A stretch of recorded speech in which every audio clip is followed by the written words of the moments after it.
They say behind every successful man is a woman. In my case, she was behind me, pushing me off a cliff in heels she bought with my bonus. I always thought marriage was about building something together. Turns out, I was the scaffolding. She once told me I was too stable to be interesting. That was 2 weeks before the company labeled me a security risk and escorted me out like a leper with classified germs. I didn't even get to finish my coffee. 20 years of spotless record, gone, erased, like a whiteboard before a meeting with someone more important. The official line was a data breach tied to your terminal. The subtext was, we don't care if it was you. The stain is on you now. I came home in a fog. Sandra wasn't there. She'd said she had a networking dinner, which always sounded like code for something but never echoed as loud as it did that night. I dropped my briefcase and noticed the thermostat was reset to 73. She always hated odd numbers. Said they felt unfinished. That's when I saw the desk calendar, the one she never used, flipped to the wrong month. April, circled in red. A red I recognized. My highlighter. From my office. The one I kept in my drawer. I hadn't brought it home. I went upstairs. Her office door was ajar, the light on, a scent of a cologne I didn't own lingering in the carpet. Not strong, not sprayed, absorbed. Like someone had been leaning over that desk more than once. But it wasn't the smell, or the calendar, or even the broken odd number rule that flipped the first switch. It was the damn desktop wallpaper on her monitor. She never changed it, always used the default. But now it was a blurry image of what looked like a military schematic, familiar, unsettling. Not the image itself, but its structure. Grid-based, lettered headers. It resembled a prototype I'd reviewed months ago, a modular weapons platform design. And then came the name of our Wi-Fi. Peregrine West, X45. I hadn't noticed it change, but there it was, glowing on the corner of her screen. That phrase meant nothing to most people. But to me, Peregrine was the code name for the weapons suite the rival firm pitched and lost. West, X45 was the component I'd been managing. It wasn't in public circulation, not even leaked in rumor mills. It was buried in internal architecture drafts. My stomach hollowed. My keycard access had been flagged. The file had been moved using my login credentials, pinged from our home network while I was at a conference. Time-stamped at 11:07 p.m. I was in Atlanta. She was working late. I walked downstairs and opened my laptop, dug into the router logs. One device, her laptop, had VPN activity spiking right around that time. Encrypted traffic routed through an IP mask in Zurich. She didn't even try to hide it well. Sloppy. Arrogant. Or maybe she thought I'd never look. I clicked into our shared cloud drive. A new folder, titled Spring Recipes. Inside it, PDFs, all encrypted, but one had a file name that hit me like a shovel. West_X_45_notes.pdf. And beside it, a copy of our wedding vows. Same timestamp. That was the moment the betrayal wasn't just professional. It was architectural. She'd dismantled my life with tools I gave her. I thought I'd married someone who shared my ambition. Instead, I trained the person who replaced me. I didn't confront her. Not yet. You don't stop a thief mid-job. You let them take the goods, walk out feeling invincible. Because that's when they leave fingerprints. And Sandra was still writing checks she couldn't cover. I dug deeper, found a LinkedIn profile she'd made under a different last name. Not mine. Listed her as a strategic analyst for a consultancy that was clearly a shell firm. One tied to Brightbridge Defense, the very rival that underbid us with specs they shouldn't have had. And at the top of that firm's leadership board, Daniel McCrae, former procurement officer, now VP of strategy. Divorced, charming, known shark. We'd met. He complimented Sandra's taste in wine at a holiday gala 3 years ago. I thought nothing of it. Now I knew. She wasn't networking. She was laundering secrets through pillow talk. I'd been framed with my own work, replaced in my field, and betrayed in my home. And she did it all with a smile she wore to our anniversary dinner just 2 weeks prior. But I wasn't going to make noise. Noise is messy. I was going to burn her bridge, torch his promotion, and rebuild my reputation with a hand that made sure they both could never enter my world again. She started humming in the shower. That might sound innocent, even charming, if you didn't know Sandra. She used to say singing in the shower was for people who peaked in high school musicals. But now, every morning at exactly 6:12 a.m. Yes, I checked. She'd let out this soft little melody. Tuneless. Repetitive. almost mechanical. At first I thought she was just happier, maybe less guarded with me. But then I realized it was always the same six-note phrase. No lyrics. Just noise. Like something learned, not felt. I stood outside the bathroom door once, just listening. And for some reason, it chilled me. There was no emotion in it. No joy. It wasn't music. It was a pattern. Like a code. Like something meant for someone else. That's when I started noticing other things. Small, razor-edge details that slipped under the radar if you weren't watching. Her coffee ritual changed. She always used to make a full pot, share 2 mugs with me while we skimmed the news in silence. But now she brewed exactly 1 cup. Always in the same glass French press, and always at 5:45 a.m. before I came downstairs. The second mug stayed on the shelf, untouched, like my place in her day had been erased. I asked her about it, casually, and she said, "Oh, I just don't want to waste coffee anymore." Sandra, the woman who once bought a $600 espresso machine because it was aesthetic. Now she was frugal about a half cup of grounds? Right. The more I observed, the more the glitches multiplied. She logged out of her email every time she stepped away from her desk, even if it was to grab a glass of water. This from the woman who once left her Amazon cart open for 2 days with 3 bras and a gardening hose in it. Her computer password changed too. Used to be our anniversary. Now it was something I couldn't guess, and I know her patterns better than she does. The final crack in the porcelain came the day I did something I hadn't done in a long time. Took out the trash. We have a 2-bin system, blue for recyclables, black for garbage. She'd always been meticulous about separating them. But the black bin was unusually full that day. Not heavy, just crammed. I pulled the bag out and something caught my eye. The shredded remains of an envelope. Thick cardstock. Embossed. A name I'd never seen. Whitaker and Sons Global Strategy. No address. No return label. I checked online. They weren't a real company. Not really. A shell, used for front-facing NDA contracts and confidential subcontractor payments. I knew the type, our industry was full of them. But what the hell was one doing in our kitchen trash? More importantly, why destroy it so aggressively? I reached in deeper and pulled out something else. A receipt. A gas station charge from 2 weeks ago when she'd called in sick and said she was too dizzy to drive. 94 miles out. Eastbound. I flipped the receipt over. She'd written on it. Just 3 words, in quick, nervous pen strokes. No calls here. No punctuation. No context. Just paranoia scribbled in ink. That night, I watched her more closely. She avoided eye contact when we talked, not in the usual distracted way, but in a calculated one. Like she was managing eye contact, not having a conversation. And then there was her voice. I can't explain it properly, but it shifted. Higher. Not like a cold or tension, like a performance. She'd always had this low, velvet tone when she was being honest. But now, even when she said something simple like, "Can you hand me the charger?" it rang at a pitch that screamed lie. I tested her. Asked questions I already knew the answers to. She lied about a dentist appointment she never had. Lied about finishing a book she never started. Lied about leftovers she didn't eat. Small lies. Tiny cracks. All pitched high. I could chart it like a frequency graph. Then I heard her phone alarm. 4:40 a.m. Not once. Not twice. Every morning. Dismissed instantly. No snooze. No groan. Just one buzz, then silence. I asked her once, half awake, what it was. She mumbled, just a hydration reminder. Sandra. Hydration. At 4:40 in the morning? She used to say water tasted like defeat until 10 a.m. That was the seed of dread. Right there. Not a single confrontation. Not a single fight. But a mosaic of changed habits, camouflaged lies, and cold new rituals that didn't include me. Something was rotting in the foundation. I just hadn't decided yet whether it was mold or poison, but it was spreading. And whatever it was, it had a name, a shape, a source. I just didn't have it pinned down. Yet, it started with silence. Not the quiet kind, but the kind that hums behind your ears like something screaming just out of human hearing. I sat in the garage that morning, holding the flash drive I'd found taped to the underside of her desk drawer. The one she forgot in her rush to erase the evidence.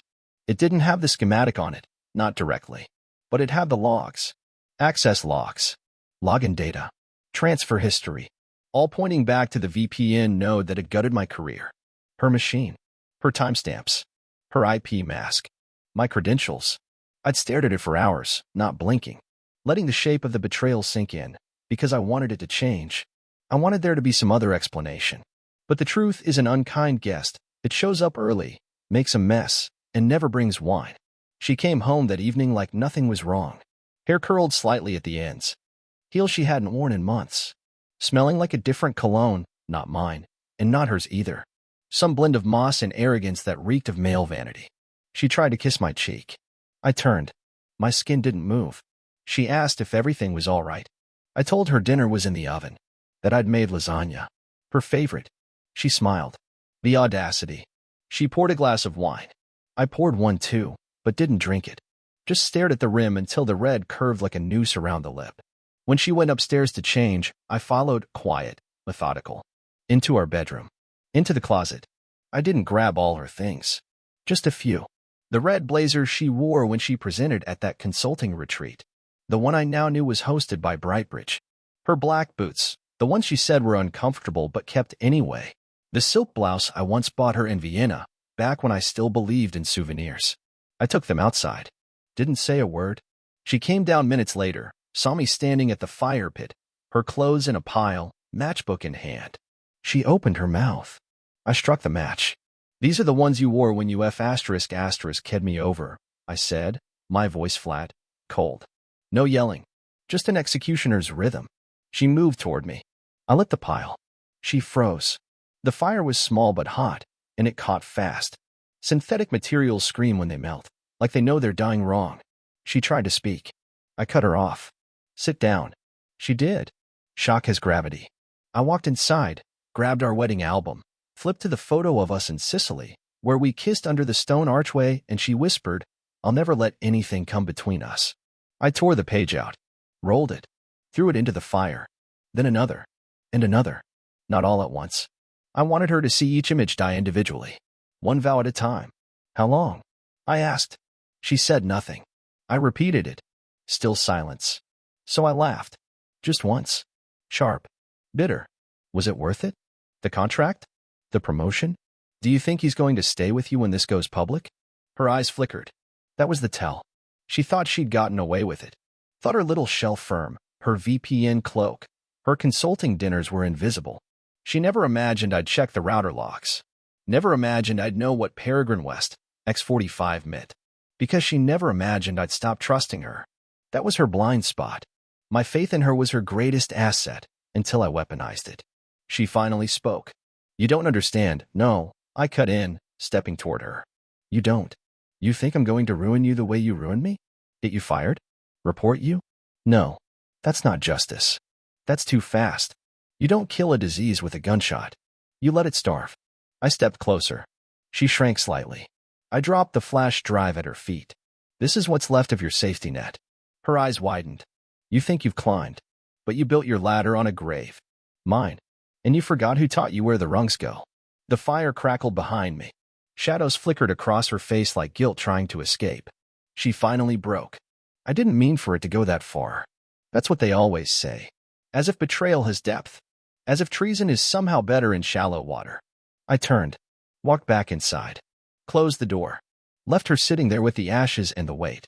And in that moment, the illusion cracked fully. There was no repair, no reconciliation, no story we could rewrite together. Only chapters one would write alone, and hers would be footnotes. At best. After the fire, she started trying again, small things, meaningless things, like cutting fruit and leaving it in the fridge with a sticky note that said, "Thought you'd like this." Or brushing her hand across my shoulder in the hallway as if we still had that kind of skin memory left. But all I saw now is choreography.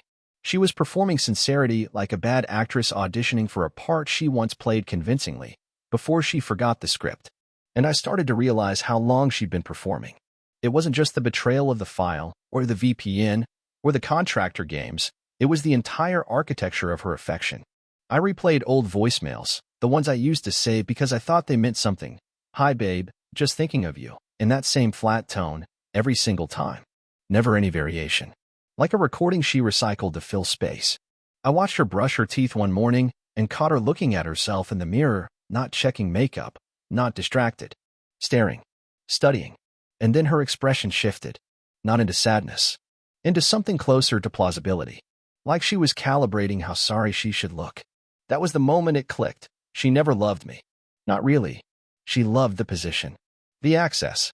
The title of being married to someone with clearance and contacts. She'd mimicked what love was supposed to look like, not because she felt it, but because she needed me to believe it. Like a social parasite evolving to match its host. Even the way she said, "I love you," I used to think it was comfortingly consistent. Now I heard it for what it really was, recycled warmth. Every "love you" I could remember had the exact same cadence. The same weak smile. The same performative exit. I pulled up my phone, typed the phrase into my messages. She had texted it to me 46 times over the past year. Every single one was the same. "Love you, red heart." Always the heart. No variation. Not even a period. I searched our messages for "good morning." 3 contacts popped up.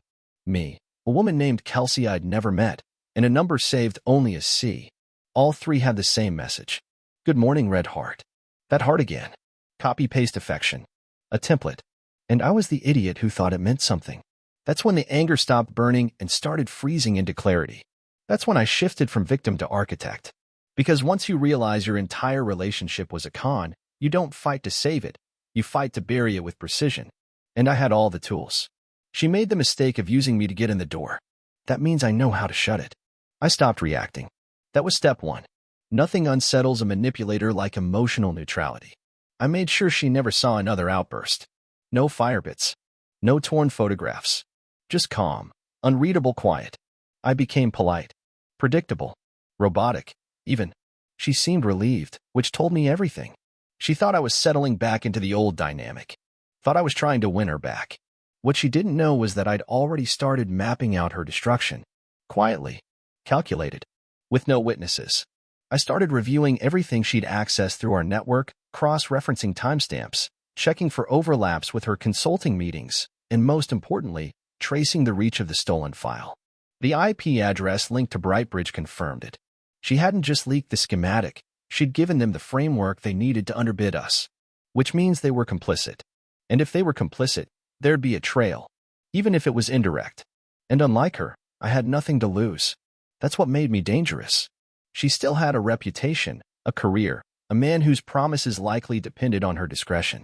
I started compiling a digital dossier. Not to send to HR. Not to file a report.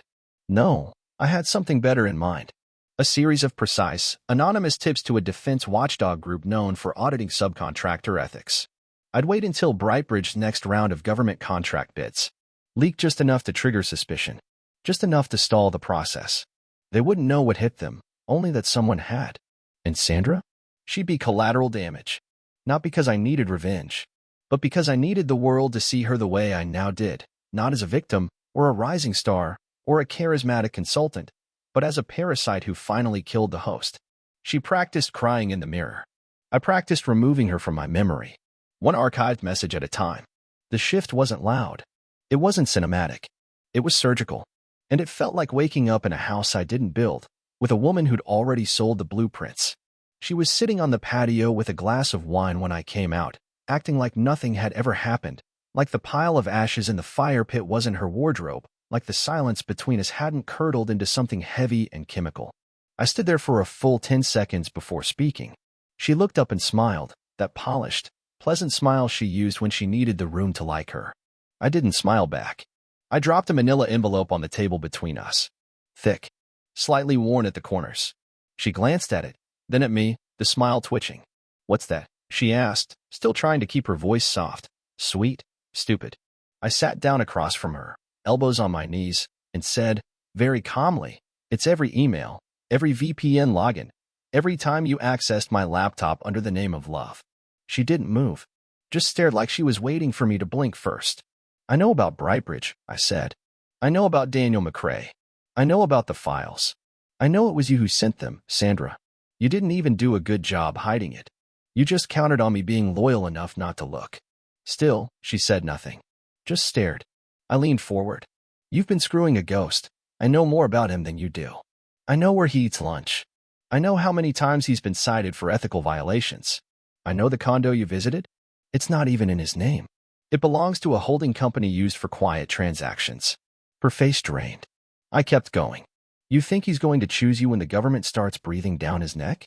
You think he's going to protect you when the word espionage starts echoing around those glossy boardrooms? No, Sandra. He's going to bury you the moment it gets warm. She tried to speak. I cut her off. Don't bother lying. You're not good at it anymore. You repeat phrases. Did you know that? You say the same 6 things whenever you get cornered. That's not what happened. You're blowing this out of proportion. Let's talk about this later. You're being paranoid. You don't know the full story. And my personal favorite, I never meant to hurt you. You've been using those lines since 2019. I tracked them. Word for word. Texts, voicemails, arguments. You're a loop. A fraud with a vocabulary problem. Her hand trembled slightly, still on the wine glass. Mark, don't, I said. Don't say my name like it still means something in your mouth. You had your chance to love me. You used it to climb a ladder you didn't build. You took my trust, my network, my work, and you sold it to the one company that had the power to take everything from me. And they did. I was erased. And you watched it happen. Her voice cracked. I didn't think it would. Of course you didn't think. I snapped. You wanted leverage. You wanted to look smart at dinners and drop buzzwords you got from my reports. You used me as a resume. And now that the fallout's coming, you're going to sit here and pretend it was a mistake? No, Sandra. This wasn't a slip. This was a strategy. I stood, walked behind her chair. She stiffened, but I didn't touch her. I leaned down and whispered, how long did it take to fake that smile? The one I fed for years. She turned her head, slightly, just enough to try and meet my eyes. But I was already walking back toward the door. I stopped just before going inside. You wore my mother's necklace last month. The one you said looked tacky in 2009. You wore it because Daniel likes antique jewelry. I saw his ex-wife's Instagram. He has a type, women who imitate wealth. And you played the part. But here's the thing you never understood. I don't need to ruin you. He will. He's already started pulling away. No more late-night calls. No more discreet payments. You're a liability now. She stood slowly, as if trying to find balance. What are you going to do? Her voice was quieter now. Smaller. Not broken, just exposed. I turned, looked her dead in the eye, and said, I'm going to let you rot in the shadow you created. I'm going to make sure Brightbridge's next contract application gets delayed for review. I'm going to give them just enough rope to start eating each other. And I'm going to watch you scramble to stay relevant while the doors close, not because I hate you, but because you never deserved me. Not a minute. Then I walked back inside and closed the door. She stayed outside, holding that glass of wine like it might save her from the truth. But nothing was going to. Not now. Not ever. She came into the bedroom around midnight, mascara smudged like she'd rehearsed grief in the mirror and forgotten to clean up after the performance. I was already in bed, reading, or pretending to. I could feel the panic on her skin before she spoke, the way animals can smell weather. Mark, she started, voice small, the kind of small meant to trigger sympathy. I didn't look up. She came closer, sat on the edge of the bed like it was still hers to touch. I made a mistake, she said. I didn't know it would cost this much. I turned the page. Slowly. Let the silence choke her. She reached for my hand. I pulled it away without flinching. That's when the tremble started in her voice. I was confused. You were so busy with work all the time. I didn't feel seen. Daniel, he just listened. I set the book down. Finally looked at her. So you sold my life to someone with better ears? Her breath hitched. No, it wasn't like that. It just happened. And then I was in too deep. I smiled, not kindly. You weren't in too deep. You were just in deep enough to think you could get away with it. She looked stunned, like that wasn't the line she'd expected. Like her little script was falling apart. I never stopped loving you, she whispered. I laughed once, sharp, short, cruel. You never started. You loved access. Status. My keycards, not my kindness. That's when the tears came. Big, sloppy sobs that racked her shoulders like stage directions. She crumpled to the floor, palms on the carpet, hair in her face, sobbing like grief was a weapon she could still swing. I can change. I can fix it. Please, Mark, don't throw this away. Don't throw us away. I got out of bed slowly, walked past her. She reached for my leg, clung to it like a child begging a parent not to leave. I shook her off without a word. I'll confess, she said suddenly. I'll go to your company. I'll tell them it was me, that I accessed the files. They'll take you back. I turned and stared at her. You think this is about my job? I walked to the dresser, picked up the letter she'd left on the counter earlier, a handwritten mess, full of apologies and half-excuses. I held it up and started reading aloud. I never meant for things to go this far. Bad grammar. Weak syntax. Sounds like a teenage breakup note. She winced. I kept going. You were always too good for me. Too good. So you betrayed me? Is that the logic? She shook her head, face red, lips trembling. I was scared, she said. You were so stable. Predictable. I needed something that felt alive. I walked over, bent down, and looked her dead in the eye. And now you get to feel something else, forgotten. She sobbed harder, tried to reach for me again. I stood and stepped back. You can cry, Sandra. You can beg. You can throw every last weapon you have at me. But I'm done playing the hostage in your performance. She pulled herself up, stumbled to the bed, tried a new tactic. Sat on the edge, undid the top 2 buttons of her blouse. We can start over. Right now. No more lies. Just us. I stared. Let the silence stretch. Then, you're trying to seduce me in the same shirt you wore to his condo. She flinched like I'd slapped her. What? The security footage, Sandra. I found it. You walk the same way every time, like you've already decided the night's a victory. Her mouth opened. Nothing came out. You're not seductive, I said flatly. You're expired. She stood, shaky, furious now. You think you're better than me? I didn't answer. I just turned, picked up my phone, and tapped the screen. Who are you texting? She asked. Nobody, I said. But I just scheduled an email. Anonymous tip. Brightbridge's ethics board gets it at 8:01 tomorrow. She went pale. Mark, don't do this. Please. I'll lose everything. I tilted my head. You already did. Then I walked past her. Left her there. Shaking, sobbing, scrambling for a story that might still work. But it was too late. Her performance was over. And the curtain was already falling. The silence in the house became a kind of weapon, not mine, but hers.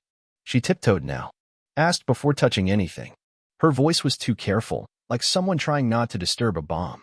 That was the first victory, psychological decentering. I let her believe she still had a seat at the table, while quietly removing the legs from her chair.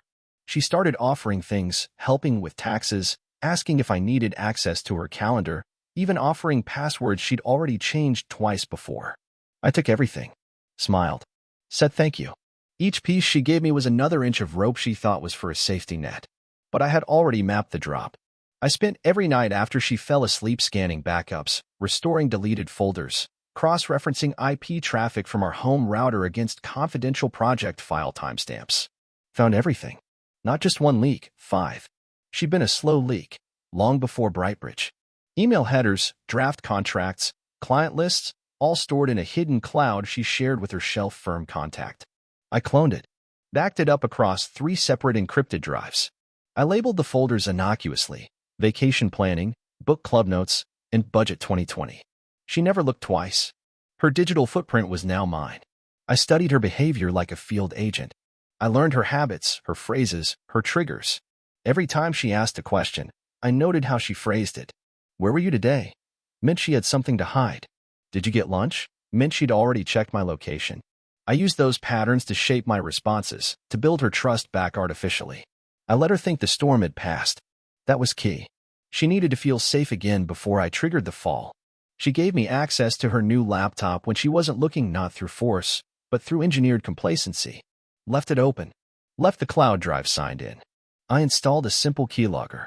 She never noticed. I watched every message she typed, every document she revised, every email she didn't send. When she typed a message to Daniel and deleted it 3 times before sending, I had all 3 versions. He'd already started ghosting her. I knew because she sent 17 unanswered texts in 4 days. I saved those 2. Then I went to work on the external side. I reached out, anonymously, to a freelance security compliance auditor known for exposing improper contractor relationships. Gave him breadcrumbs, timestamps, project overlaps, shell account traffic patterns, metadata.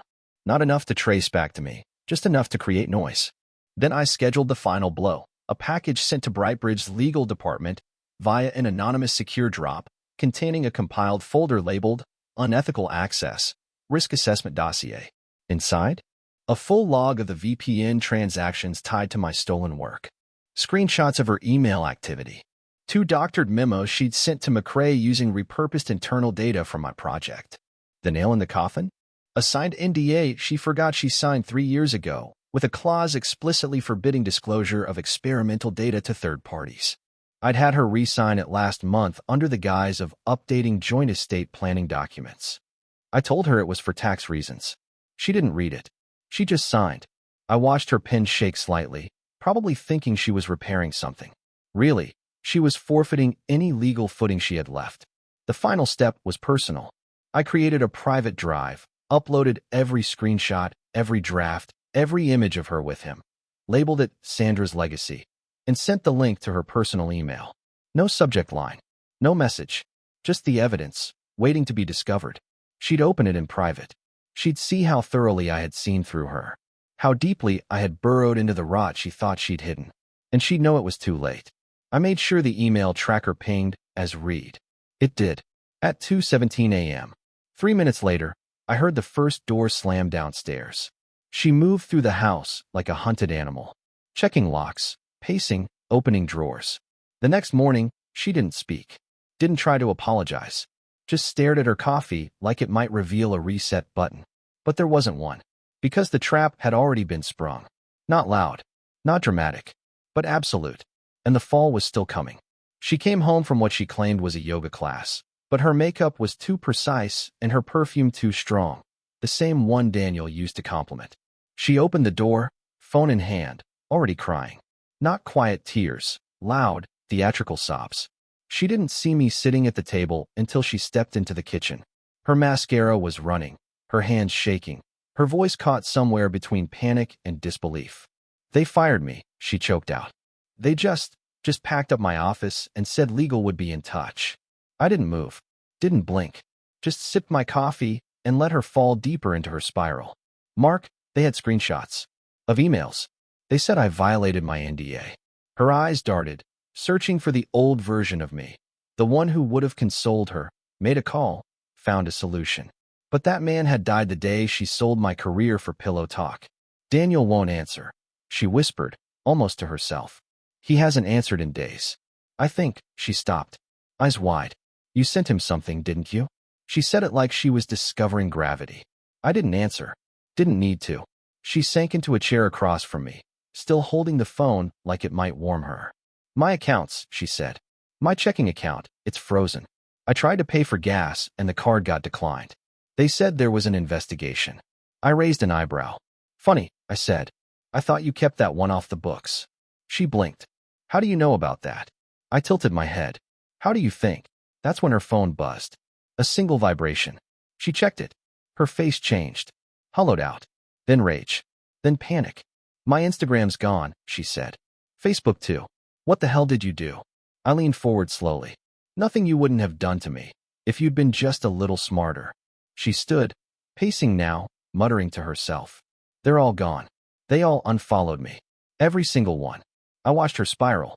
Her world was image, curated with filters and hashtags and carefully placed smiles. And now it was unraveling faster than she could rebrand it. "I got a call from my mother," she said suddenly. She said someone sent her a folder. With photos, screenshots, messages. She won't answer now. "My dad, he blocked me." Her voice cracked. He blocked his own daughter. She was shaking, truly shaking now, pacing in circles. "You told them," she hissed. "You poisoned them against me." I smiled just slightly. "No," I said. "The truth did. I just gave it a microphone." Then came the voicemail. Her phone rang, and she let it play on speaker out of some mix of shock and pride. It was from Amanda, her closest friend. "Sandra," the voice said, cold and formal. "I saw everything. The emails, the photos. Don't contact me again. I don't associate with people who ruin lives for sport." She dropped the phone like it burned her. "Amanda was my maid of honor," she said, voice barely audible. "She was my best friend." "You were hers too," I replied. "Until you made her part of the cover story for your trip to McRae's condo." Her jaw fell open. "You tracked that." I laughed. "I built the route. I left you breadcrumbs. You followed everyone."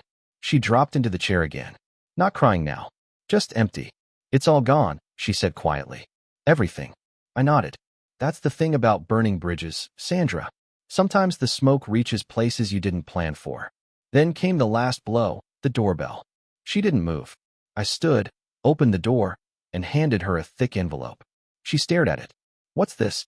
"Divorce papers," I said. "Happy anniversary." Her lips parted, But no sound came out. You said you wanted something that felt alive? I continued. This is what death looks like. Slow, quiet, and entirely your fault. She opened the envelope with trembling fingers, flipped through the pages, then dropped them like they were soaked in blood. I walked past her, back into the kitchen. The house was silent except for her breathing, shallow, erratic, like a marathon runner who realized the race led off a cliff. Everything she built, the image, the security, the fantasy, had collapsed. And all she had left was the wreckage and a man who no longer saw her as anything but a case study in betrayal. The final blow wasn't loud. It didn't come with shouting or broken glass. It came with silence and precision, like a guillotine blade dropping in a museum. She was sitting on the floor in what used to be her home office, surrounded by torn printouts, crumpled apology letters, and the hollow remains of her social media life. She hadn't eaten in 2 days, hadn't showered in 3. She smelled like fear and regret, a cocktail that clung to her skin. I waited until noon, always noon, when she used to host those smug little Zoom calls with her clients. Now the only client she had left was Karma, and the invoice was past due. I sent the email at exactly 12:01. Not to her. To everyone else. To Brightbridge's ethics committee, to their investors, to every client they'd tried to secure in the past 18 months. Attached was a folder. Labeled, simply, Sandra Carter, Asset Compromised. Inside were her messages, her audio recordings, metadata linking timestamps from my stolen files to outgoing VPN traffic on her device, and a notarized copy of the NDA she broke, signed in ink. I made sure to include Daniel McCrae's name in the subject line. He wasn't just complicit. He was infected by her. And now, he was exposed. I watched the email tracker ping. One opened in Chicago. Another in D.C. One from a Gmail address that matched McCrae's personal backup account. By 12:07, I knew it had detonated. By 12:15, I got the call I was waiting for, from a private number. A quiet voice. Legal. Internal review. Someone wanted clarification. I gave it, calmly, with documentation. By 12:30, Sandra's phone lit up. 12 missed calls. 2 voicemails. One from her lawyer. One from Brightbridge. She pressed play, and I stood in the doorway as her face caved in. Due to the evidence submitted, we are terminating your engagement with cause, the voice said. Legal proceedings will follow. Do not contact internal employees. You are barred from accessing any affiliated systems. She dropped the phone. Not through. Dropped. Like it had turned to stone in her hand.